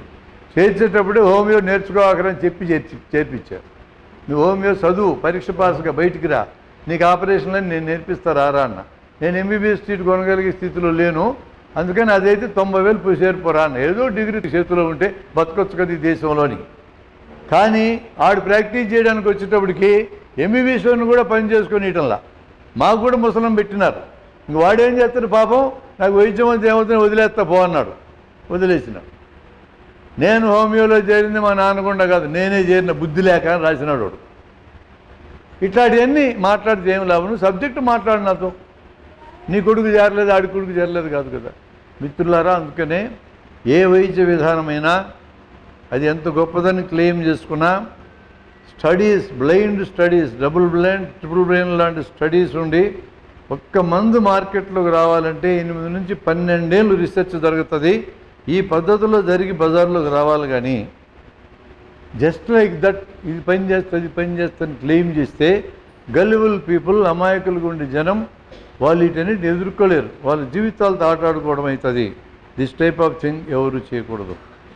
క్వాలిఫైడ్ డాక్టర్స్ మేము చేయకూడదు, అన్క్వాలిఫైడ్ పీపుల్ కూడా చేయకూడదు. అంటే అలాగంటే ఈరోజు వైద్య విధానంలో ఉండి మా దగ్గర ఏ రకమైన ప్రాబ్లమ్స్ లేవని నేను మీకు హామీ ఇవ్వడంలా. ఈ ప్రాబ్లమ్స్ని మేము పరిష్కరించాలి, మీరు మమ్మల్ని ఒత్తిడి చేయాలి. ప్రాబ్లమ్స్ ఉంటాయి, ఈ ప్రాబ్లమ్స్ మీద చర్చిద్దాం, సరిదిద్దుకోవడానికి ఒత్తిడి చేద్దాం. నేను ఇప్పుడు చెప్పాను కదా, అనవసరంగా పరీక్షలు జరుగుతున్నాయి, అనవసరంగా ఆపరేషన్ జరుగుతున్నాయని. మీరు ఆశ్చర్యపోయే విషయాలు ఉన్నాయి, నాకు తెలుసు. అవన్నీ చెప్తే మా వాళ్ళు కొట్లాడతారని భయం. నేను 86 నుంచి కొట్లాడుతున్నాను. ఇప్పుడు కొత్త కొట్లాడేది ఏంటి? 10 ఏళ్ళు బతుకుతానో 15 ఏళ్ళు బతుకుతాను. వాళ్ళకి నేను భయపడేది ఏముంది చెప్తా. నేను కడుపు నొప్పి నువ్వు డాక్టర్ దగ్గరికి పోతే నీకు అపెండిసైటిస్ అన్నాడు అనుకోండి, డాక్టర్కి తెలుసో తెలియక అంటాడు. అపెండిసైడ్ ఉండొచ్చు లేకపోతే అనుమానం వచ్చింది అన్నాడు, నువ్వు స్కానింగ్ పోతావు. అపెండిసైటిస్ని అనుమానం ఉండి పంపిస్తున్నా, నువ్వు కాగితం రాస్తే స్కానింగ్ కూడా గ్యారెంటీగా అపెండిసైటిస్ చెప్తాను. వాడు చెప్పలేదనుకో, వాడి దగ్గరికి మళ్ళా నేను పంపను. ఇట్లుంటుంది అంటే ఇట్టే ఉంటుంది. నువ్వు వస్తావు ఆ కాగితం పట్టుకో నా దగ్గరికి, నేను కోస్తా, అపెండిక్స్ బయటికి తీస్తా. తీసేటప్పుడే నాకు తెలుసు ఇది జబ్బులు ఇదేని. మీరు ఇటు చెప్తే నీడికి అనిపిస్తుందో నాకు నిజంగా బాగా చేస్తుంది. మాకు కూడా అపెండిక్స్ తీసి నాకు సాక్ష్యం ఉండాలి కదా. నేను మళ్ళీ పెథాలజిస్ట్ దగ్గరికి పంపిస్తా, పరీక్ష చేసి పంపరా అని. రేపొద్దు నీడు కేసు పెడితే అట్ట నా మీద అట్లాంటి భయం పట్టుకుంది డాక్టర్లకి. పెథాలజిస్ట్ ఏం చేస్తాడో తెలుసా? అపెండిసైటిస్ అని ఇస్తాడు. ఇదేంటిదంటే ఇట్టే ఉంటుంది. మరి మమ్మల్ని మేము ఎట్లా రక్షించుకోవాలని మీరు అంటారు. మిమ్మల్ని మీరు రక్షించుకునేది ఏందయ్యా? నాకు రోగం వచ్చి ఎవరి దగ్గరికి పోవాలో నాకే తెలియదు, మీకేం చెప్పాలి నేను? ఇంత ఘోరంగా మా పరిస్థితి. మేము నిజమైన దొంగలం కాదు, దయచేసి గమనించండి. మా చేతి తప్పుడు పనులు చేయించేటోళ్ళు, మందుల పరిశ్రమ, పరీక్షా సాధనాలు తయారు చేసే పరిశ్రమ, ఆపరేషన్ సామగ్రి చేసే పరిశ్రమ, ఇన్సూరెన్స్ పరిశ్రమ, ఈ నలుగురు మాతో ఈ పనులు చేస్తున్నారు. మీరు తన్నదలుచుకుంటే వాళ్ళని ముందు తన్నండి. ఆ 2 టన్నులు ఏమైనా మిగిలి ఉంటే మేము తినడానికి సిద్ధం. ముందు వాళ్ళని తన్నండి ఫస్ట్. వాళ్ళ జోలి పోకుండా మేకలను తిన్న పురుల్లాగా కూర్చొని డాక్టర్ల ఆసుపత్రులు పెట్టడం లేదు. ఇప్పుడు పరిశ్రమాధిపతులు పెడుతున్నారు, అడ్డగోలుగా తిని బలిసిన వాళ్ళందరూ. మేము వాళ్ళ దగ్గర కూలీలుగా పనిచేస్తున్నాం, పెద్ద కూలీలుగా. ఆడు చెప్పినట్టు మేము పరీక్షలు రాయాలి, ఆడు చెప్పినట్టు ఆపరేషన్ చేయాలి. ఎట్లా బతికేది డాక్టర్లు? ఓ పొట్టలో గాజు బిట్టు పెట్టాను అనుకోండి, పొరపాటు నేను కావాలని పెడతానా? గాజు బిట్టు బాయ్, మర్యాద బాయ్, డబ్బులు బాయ్, మేము ఎందుకు పెడతాం అట్లా? పొరపాటును పెడితే గ్యారెంటీగా నా మీద కేసు పెడతారు. ఆ జడ్జి కూడా ఎట్లా ఉంటాడు? అది గాజు బిట్టు ఉంది కదా, నీ మీద చేస్తా డబ్బులు అంటాడు. మరి ఇంజనీర్ అనేటోడు దొంగెదవా ఇసుక పోసి బిల్డింగ్లు కట్టి 100 మంది సావడానికి కార్యక్రమం చేసిన వాడి మీద ఏ కేసు ఉండదు. ఎద వాగ్దానాలు చేసి జనానికంతా ప్రామిసులు చేసి ఎన్నికల్లో గెలిచి తూనాబుడ్డని తోసేసిన వాడి మీద ఏ చర్య ఉండదు. ఒక్క గాజు బిట్టు పొరపాటును పెడితే మా మీద ఇంతలా చర్య. మారాలి, చాలా మారాలి సమాజం. మీరు కూడా తెలుసుకోండి. మేము గాజు బిట్లు పెట్టినా నీకేం కాకపోతే మా జోలు రాకండి. మేము కూడా మీకేం చెప్పం, పీక్ అవతల వారేస్తాం అంతే. నేనే మస్తు పెట్టిన గాజు బిట్లు 10 మందికి పెట్టుంటా, ఎవడు చచ్చిపోలే, పీకేసినా వెళ్ళిపోయాడు ఇంటికి. ఇటు చేసిన వాడిని బట్టి అవు చేసినా, కావాలని చేసినానా? పొరపాటును చేస్తాం, అర్థం చేసుకోరా? జనాలు పొరపాట్లు చేయడం లేదా? డాక్టర్లు ఎందుకు అంటారు? కాబట్టి నేను డాక్టర్ల తరఫున చెప్తున్నా, మేము అసలు దొంగలం కాదని గుర్తుపెట్టుకోండి. మీరు ఆరోగ్యంగా ఉండాలని మా కోరిక, మీరు డాక్టర్ దగ్గరికి రాకూడదని మా కోరిక. మీ అంతటా మీరు మీ ఆరోగ్యాన్ని కాపాడుకోవడానికి మీరు ఏం చేయగలరో ఏమి చేయాలో మేము చెప్తున్నాం. మీ మేలుగోరే చెప్తున్నాం, మనందరి సమాజం మేలుగోరే మేము చెప్తున్నాం, మనందరం బాగుండాలని మేము చెప్తున్నాం. మా డాక్టర్లను కూడా అడగండి, మీరు జబ్బు రాకుండా ఏం చేసుకోవాలో అడగండి. 2 నిమిషాలు టైం తీసుకొని చెప్తాడు. డాక్టర్లు అందరూ దుర్మార్గులనే ఈ ప్రచారం జరగడం తప్పు. అసలు దుర్మార్గులు లేరని నేను అనడం, అన్ని వృత్తుల్లో దుర్మార్గులు తయారైతే మా వృత్తి ఏమన్నా తప్పించుకొని పోతా? ఎక్కడ పడితే అక్కడ అవినీతి పరులు ఉంటే మా దగ్గర 1-2 ఉండరా? దీన్ని మీరు సీరియస్గా తీసుకోవద్దు అనేది నేను మనవి చేస్తూ, హార్ట్ అటాక్ రాబోయే ముందు వచ్చినప్పుడు గుర్తుపట్టడం చెప్పే కదా, గుర్తుపట్టిన తర్వాత స్ట్రెయిన్ తీసుకోవద్దు. కూర్చోండి, రెస్ట్ తీసుకోండి, వెంటనే కబురు పెట్టండి, మెట్ల మీద నడవడం ఎత్తుకొని పోండి, డాక్టర్ అందుబాటులో డాక్టర్ దగ్గరికి వెళ్ళండి. ఇదొకటి. శ్రమ తీసుకోకూడదు. నా దగ్గర పనిచేసి ఒక స్టాఫ్ గ్యాస్ట్రిక్ ట్రబుల్ అనుకొని 8 కిలోమీటర్లు మోటార్ సైకిల్ తోలుకొని వచ్చాడు. ఎక్కువైంది. గ్యాస్ట్రిక్ ట్రబుల్ అనుకోండి, అప్పటికి కూడా వాడు ప్యాంటోప్రజోల్ ఇంజెక్షన్ వేసుకున్నాడు, తగ్గలా. అది పెరుగుతూనే పోతుంది, స్ట్రెయిన్ తీసుకుంటే పెరుగుతుంది. ఇదొక జాగ్రత్త. రెండవది ఏంటంటే, డాక్టర్ గారు అన్నారు యాస్పిరిన్, క్లోపిడోగ్రల్, ఈ మాత్రలు 2 75 మిల్లీగ్రాముల చొప్పున 2 ఒకే మాత్ర వస్తుంది, క్లోపిటాబ్ అనే పేరుతో. ఇలాంటివి 4 మాత్రలు. ఇవి కానీ హార్ట్ అటాక్ అని అనుమానం వచ్చిన వెంటనే మింగితే కొంత టైం దొరుకుతుంది, చావులు కూడా తగ్గుతాయి. ఎంత తగ్గినా మేలే కదా అంటున్నా. మీ అందరి దగ్గర మీ పర్సుల్లో ఒక 4 మాత్రలు జేబులో పెట్టుకొని తిరుగుతూ ఉండాలి. మీకు అవసరమైతే మీరు వాడుకోండి, మీకు అవసరం లేకపోతే అవసరమైన వాడికి ఇవ్వండి. ఒక మనిషిని కొంత బతికిచ్చే ఛాన్స్ ఉంది. క్లోపిడోగ్రల్ అండ్ యాస్పిరిన్ 75+75 అట్లాంటి కొన్ని తెచ్చినారు మా వాళ్ళు, మీకు ఇద్దామని బహుమతిగా.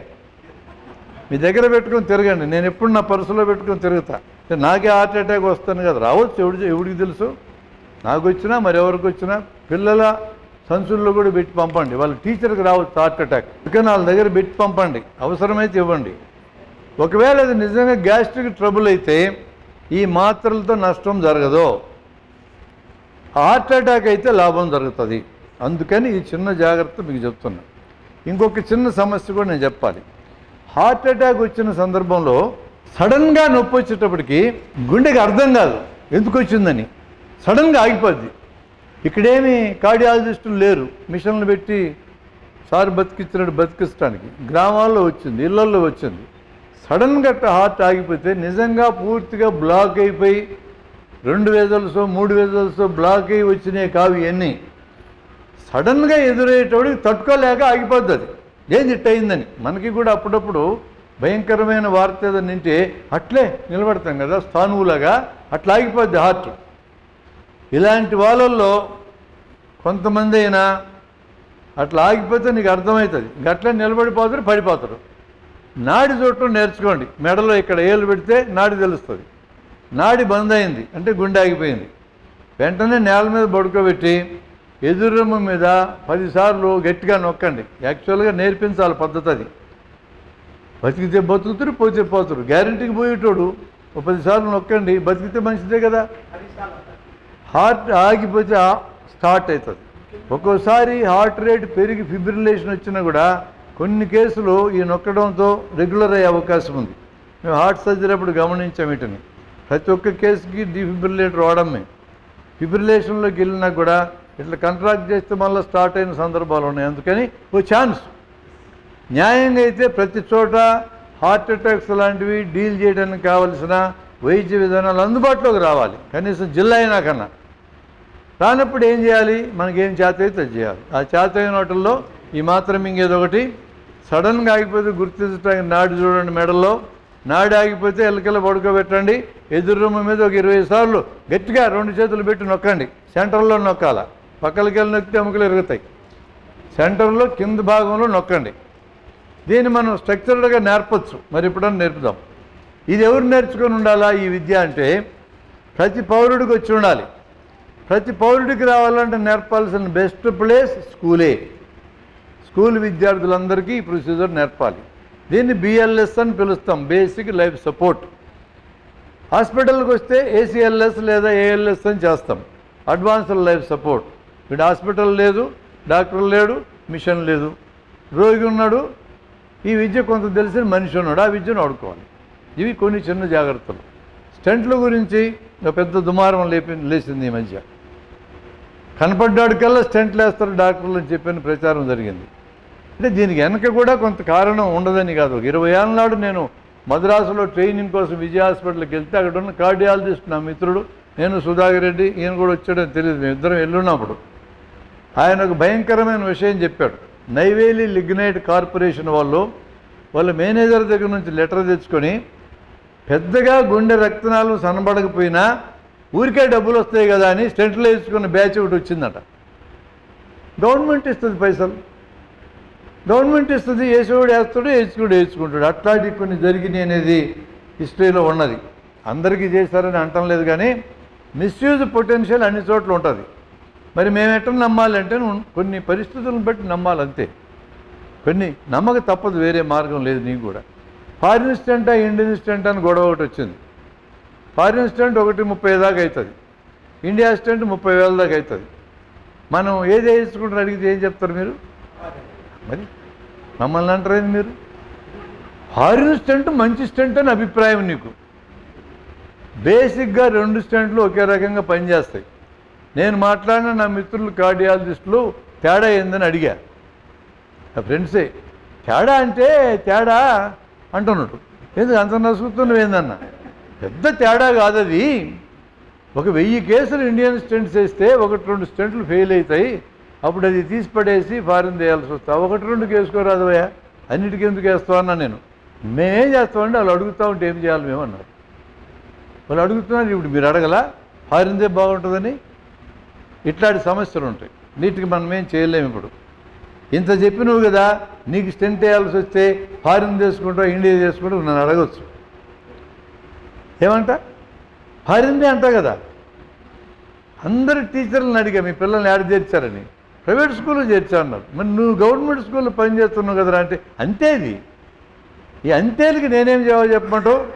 కానీ నా వరకైతే నాకు స్టెంట్ వేయాల్సి వచ్చి ఇండియాది ఏమని అడగాలని నిర్ణయించుకున్నా. ఇండియాదే తొందరగా చేస్తా. సావని లేబ్బా, సావని ఏమవుతుంది? నేను ఎంతమందికో రికమెండ్ చేసి ఇండియా వేయించాను. నేను ఏం కావు నా లెక్క ప్రకారం. నాకు ఇప్పుడే అవసరం రాదని చెప్పాడు నా కార్డియాలజిస్ట్. 50% తగ్గింది, ఇంకా చాలా ఉంది టైం అని చెప్పాడు. 50%కి వేయించుకోనక్కర్లేని తేల్చుకొని నేను దుమామాసి తిరుగుతూనే ఉన్నా. అది 70-80 చూద్దాం లేని. మిత్రులారా, కొంత మనకి కూడా పాజిటివ్ ఓరియంటేషన్ ఉండాలి. ప్రతి నిమిషం సస్తం అనుకుని రోజు చావడం ఎందుకు? అంత తొందరగా చచ్చే ఘట్టాలను కాదు. మనం బతకాలనుకుని బతుకుదాం. కొన్ని జాగ్రత్తలు తీసుకుందాం, మనకి చేతైనవి. మన అదుపులేని జాగ్రత్తలు మనమేం తీసుకుంటాం, పోతే పోతాం అంతే. Live with dignity, die with dignity నా సూత్రం అయితే అది. ఖచ్చితంగా సస్తామని తెలిస్తే ఐసీయూలో చేరకూడదు, ఇది సూత్రం. నా క్లాస్మేట్ రామయోగయ్య అని హైదరాబాద్లో వాడికి బ్రెయిన్ క్యాన్సర్ వస్తే వాడికి జ్ఞాపకశక్తి పోతూ ఉంది. చివరి నిమిషంలో ఐసీయూలో చేర్పిస్తానని భార్య కూతురంటే కేసు పెడతా మీ మీద ఐసీయూలో చేర్పిస్తానన్నాడు. వాడికి తెలుసు చచ్చిపోతానని. మళ్ళీ ఐసీయూలోకి చేర్చాడు. ముక్కులో గొట్టం వేసా, నోట్లో గొట్టం వేసి గాలి ఆడకుండా, చేతులకు గొట్టం పెట్టా, ఒంటేలకు గొట్టం పెట్టా. మనుషులు ఎవరు లేకుండా పోతురి. అక్కడెక్కడో నర్సు కూర్చున్నా, మాట్లాడడానికి మనిషి లేకపోయా. ఇట్లాంటి సావు ఎందుకండి మనకి? ఇట్లాంటి సావద్దు. గ్యారెంటీకి బతుకుతామని గ్యారెంటీ ఇస్తే డాక్టర్ దగ్గర ఐసీయూలో జారండి. ఆడు గ్యారెంటీ ఇవ్వనేవాడు. మేమేంటి చెప్తామండి, ఎప్పుడు ఏమవుతుందో అంటాడు. ఎప్పుడు ఏమవుతుంది అనేటట్లయితే ఇంటికి వెళ్ళండి, శుభ్రంగా కొడుకుల్ని కూతుల్ని మనమల్ని మనవరాలు చుట్టూ కూర్చోబెట్టుకొని కమ్మగా మాటలు చెప్పుకుంటూ పట్టక్కిని చావండి. నేను ఇట్టే పంపిస్తాను నా పేషెంట్లని. ఖచ్చితంగా సస్తారు అనుకుంటే ఐసీయూకి పంపను. నేను కూడా పోను. ఖచ్చితంగా సస్తామనుకున్నప్పుడు ఎందుకండి ఆసుపత్రికి పోయేది? అట్టుగా భగవంతుడు ఖచ్చితంగా సస్తామంటే మనం ఎందుకు పోవాలి ఆసుపత్రికి అంట. Cancer, terminal illness, cancer lung, ఇంకా 6 నెలలకు పోతావో, నిన్ను ఐసీయూలో చేర్చి మేమేం చేయాలంటే మా డబ్బులు దండగా మా శ్రమ దండగా నువ్వు బతకవు, ఎన్నింటికి పంపిస్తా. హార్ట్ అటాక్ బతికే ఛాన్స్ ఉంది, పోదాం. టెర్మినల్ ఇల్నెస్ క్యాన్సర్ గ్యారంటీకి పోతావు, అక్కడికి ఎందుకు పోయేది? సావునికి ఏడైనా చావచ్చుగా, ఆసుపత్రిలో రూల్ ఉందా? హ్యాపీగా జనమందరూ చుట్టూ పెట్టుకొని ఇలాంటి వాళ్ళు వస్తూ ఉంటే సరదాగా 4 మాటలు మాట్లాడుకొని మీకు తెలుసు నేను చేస్తానని. మీరు నా సాగు గురించి మాట్లాడకూడదు, కండిషన్ చెప్తున్నా. సరదాగా మాట్లాడితే మాట్లాడడం, లేకపోతే రాగాకండి. సావ తెలుసుకున్నాను మీరు ఇబ్బంది పెడతారు ఏంటండి? సీరియస్గా ముఖం పెట్టుకొని అయ్యో ఇటు అయిద్దని తెలియదు. ఎవడికి తెలిసేది? నాకు తెలుసా ఇటు అయిద్దని? సావడం మాత్రం గ్రేషియస్గా చావాల్సింది మనం. That is the orientation we shall give to our children also.